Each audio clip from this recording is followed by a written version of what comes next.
दंडकारण्य से माओवाद को समाप्त करने के लिए जिस तरह से 2024 और 25 में लगातार बड़े ऑपरेशन चलाए गए और बड़ी सफलता भी हासिल की, लेकिन बीते 9 जून को माओवादियों ने उस पर एक बड़ा पलटवार किया, जिसमें उन्होंने एक एडिशनल एसपी को अपने आईडी बम की चपेट में लाकर उनकी हत्या कर दी और साथ ही साथ 2 और अधिकारी वर्ग के जो कर्मचारी हैं, जिसमें एक टीआई और एक एसडीओपी, 2 लोगों को बुरी तरह से गंभीर रूप से घायल कर दिया।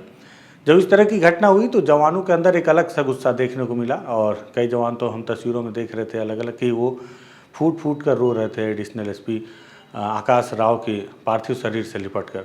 ऐसे में जवानों का गुस्सा बहुत ज़्यादा चरम पर था और उन्होंने ठान लिया था कि निश्चित तौर पर आसपास के पूरे इलाके में गहन सर्चिंग की जाएगी और करने के बाद जहाँ भी होंगे वो माओवादी जिन्होंने उस आईडी बम को प्लांट किया, उन्हें ज़रूर ढूंढ निकाला जाएगा। इसी तारतम्य में अलग अलग स्थानों पर पूरी सूचना तंत्र को एकत्रित करके एक बड़ा ऑपरेशन फिर से लॉन्च किया गया, जिसमें 2 माओवादियों को मार गिराने का दावा पुलिस के अधिकारियों ने किया है। क्या है पूरा मामला, कहाँ पे पूरी मुठभेड़ हुई, इस पर बातचीत करते हैं। नमस्कार, मैं विकास तिवारी हूँ, आप बस्तर टॉकीज देख रहे हैं।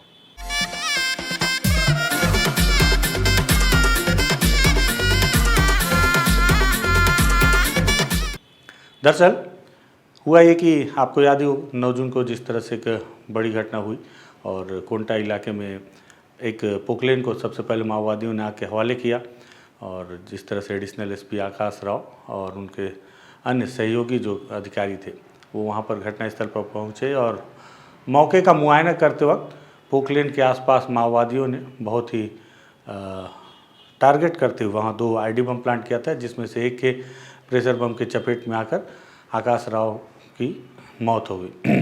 इस घटना के बाद पुलिस के जिस तरह से लगातार सफलताएं मिल रही थी पुलिस के जवानों को 2024-2025 में, उन्हें एक बड़ा आघात लगा और उन्हें उम्मीद नहीं थी कि उस इलाके में माओवादी इस तरह की घटना को अंजाम देंगे। जवानों के अंदर गुस्सा था और उन्होंने लगातार उस पूरे सूचना तंत्र को खंगाला और पूरे तरफ से जानकारियाँ एकत्रित की, तो उन्हें पता चला कि अलग अलग इलाकों में माओवादियों की उपस्थिति है, लेकिन इसी तारतम्य में कूकानार थाना क्षेत्र के पुसगुन्ना के इलाके में भी उन्हें कुछ माओवादियों के एकत्र होने की सूचना मिली। इसकी जानकारी पुलिस ने अपने प्रेस नोट में दी। कल देर शाम मतलब कि रात हो गई थी तब जानकारी मिली कि पुसगुन्ना के इलाके में मुठभेड़ हुई है, जिसमें एक 2 माओवादी मारे गए और जिसमें एक महिला है और एक पुरुष है।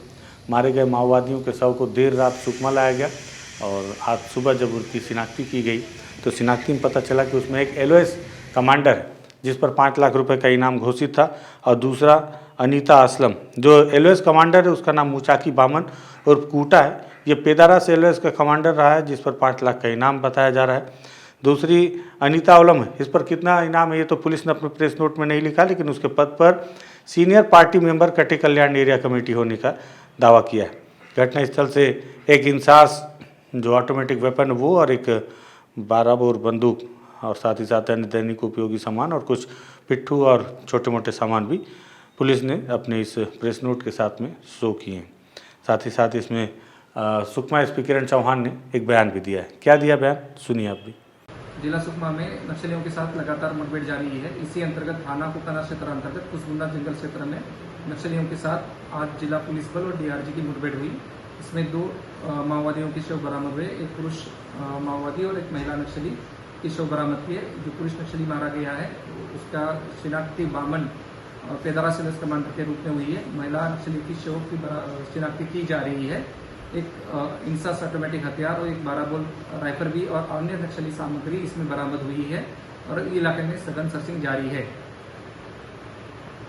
तो सुना आपने किस तरह से ये जो मारे गए महिला और पुरुष माओवादी हैं इनको लेकर सुकमा एसपी किरण चौहान ने बताया कि ये लगातार सुकमा में ऑपरेशन चलाए जा रहे हैं जिसके तहत ये सफलता मिली है।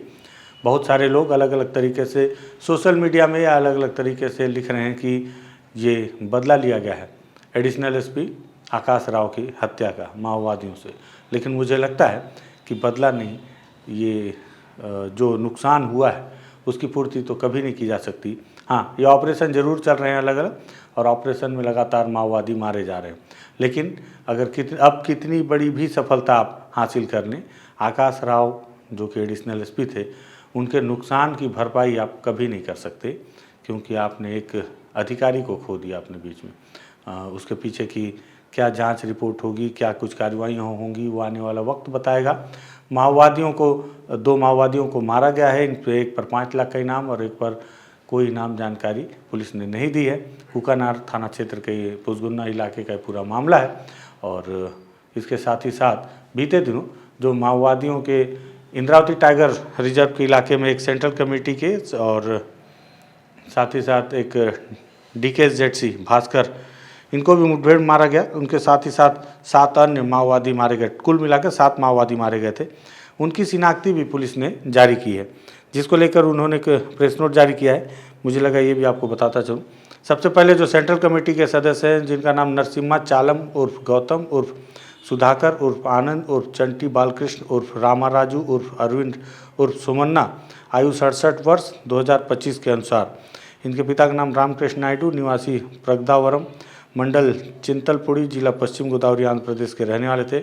इन पर 40 लाख रुपए का इनाम था और ये सेंट्रल कमेटी के सदस्य थे। साथ ही साथ REPOS revolutionary political school central regional bureau Bhakpa माओवादी पार्टी के सदस्य भी रहे हैं। साथ ही साथ दूसरा जो बड़ा नाम था, उनका नाम था भास्कर राव पिता दुर्गे। ये भी आदिलाबाद जिले के तेलंगाना के रहने वाले थे। तेलंगाना स्टेट कमेटी के स्पेशल कमेटी सदस्य SZC सदस्य थे। इन पर 25 लाख रुपए का इनाम था। उसके बाद रैनी, जिनकी उम्र 35 वर्ष है, जिला बीजापुर की रहने वाली थी, ACM रही, एरिया कमेटी मेंबर, और 5 लाख रुपए का इनका इनाम बताया जा रहा है। चौथे सदस्य हैं सुद्रू पुनेम, जिनके पिता का नाम सोमलू पुनेम है, 30 साल के हैं, एडसमेटा गंगालूर थाना क्षेत्र के रहने वाले। ये CCM गौतम के गार्ड रहे। इन पर भी 5 लाख रुपए का इनाम था और एरिया कमेटी मेंबर इनके पद का नाम बताया जा रहा है। 5वें नंबर पर महेश कुड़ियाम, जो 38 साल के थे, इरपागुट्टा थाना फरसेगढ़, जिला बीजापुर के। 1 लाख रुपए इनके ऊपर इनाम था। ये पार्टी सदस्य नेशनल पार्क एरिया कमेटी के बताए जा रहे हैं। साथ ही साथ 6वें नंबर पर अज्ञात महिला माओवादी का शव है। 50 वर्ष उनकी उम्र बताई जा रही है और इनके न नाम और इनाम किसी का भी अता पता नहीं है। 7वें नंबर पर अज्ञात पुरुष माओवादी का शव बताया जा रहा है। इनकी उम्र भी 35 वर्ष है और इनके भी नाम का पता नहीं है और न ही नाम का पता है। तो ये आइडेंटिफाई को लेकर पुलिस ने एक और प्रेस नोट जारी किया, जो बीते दिनों एक मुठभेड़ हुई थी, जिसमें कुछ जवान घायल भी हुए थे सांप के काटने से और मधुमक्खी के डंक के मारने से। उस घटना को लेकर जो 7 माओवादी मारे गए थे, उनकी शिनाख्ती पुलिस ने प्रेस नोट के जरिए जारी की है। बड़ी सफलता पुलिस को ये मिली कुल मिलाकर कि 7 वो 2 ये 9 कुल माओवादियों को मारने का दावा पुलिस ने किया है बीते कुछ दिनों में इंद्रावती टाइगर रिजर्व और सुकमा के कुकानार थाना क्षेत्र के पुसगुन्ना इलाके में। साथ ही साथ हमने एक बहुत बड़े अधिकारी को भी माओवादियों से लड़ते हुए खो दिया है। ये भी एक दुखद खबर है उसी के बीच। इसको हमने ग्राउंड रिपोर्ट बताया। लेकिन जो मारे गए 7 माओवादी हैं, उनमें से एक 50 वर्षीय महिला का उम्र का जिसका जिक्र पुलिस ने किया है और एक 35 वर्षीय युवक का भी जिक्र किया है, जिनकी शिनाख्ती अब तक नहीं हो पाई है। और इस घटना को मुझे लगता है लगभग 1 सप्ताह से ज़्यादा का समय हो गया है। तमाम सारे इलाकों से माओवादियों के द्वारा समर्पण किया जा रहा है, जो हालिया संगठन में काम कर रहे माओवादियों की शिनाख्ती में भी बहुत अहम भूमिका निभाते हैं। उसके बावजूद अब तक इन 2 माओवादियों की शिनाख्ती ना हो पाना कहीं ना कहीं थोड़ा सा संदेहास्पद है। मैं चाहूँगा कि हालांकि बीते कई दिनों से जो मुठभेड़ें हो रही हैं, उस पर कोई आरोप नहीं लग रहे। पुलिस ने अपने ऑपरेशन करने के तरीके में बहुत ज़्यादा बदलाव लाया है। अब वो इस पर भी फोकस, मतलब माओवादियों को टारगेट करने के साथ साथ पुलिस के जवान इस पर भी ज़्यादा फोकस करते हैं कि कोई बेगुनाह या ग्रामीण उस मुठभेड़ की चपेट में ना आ जाए, क्रॉस फायरिंग की चपेट में ना आ जाए।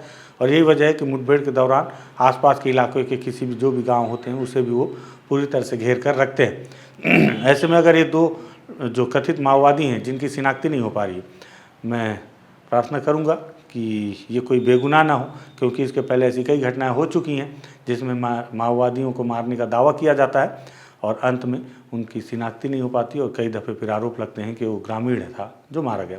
50 साल की महिला है, हालांकि इनसे भी बुजुर्ग महिला हैं जो माओवादी संगठन में सक्रिय रही हैं, लेकिन उनकी शिनाख्ती हो जाती है क्योंकि वो बड़ी कैडर के तौर पर काम कर रही हैं। क्या होगा आने वाला वक्त बताएगा। और ये सारी जानकारी थी। मुझे लगा कि 2 माओवादियों को मारा गया, 7 माओवादियों की शिनाख्ती हुई है। इस जानकारी को भी अपने दर्शकों तक पहुँचाना चाहिए, इसलिए इस वीडियो को हमने तैयार किया है। अगर लगे कि जानकारी ठीक ठाक है तो शेयर कर दीजिएगा, लगे बस्तर टॉकीज ठीक ठाक काम कर रहा है तो उसे भी शेयर कर, सब्सक्राइब कर लीजिएगा। धन्यवाद।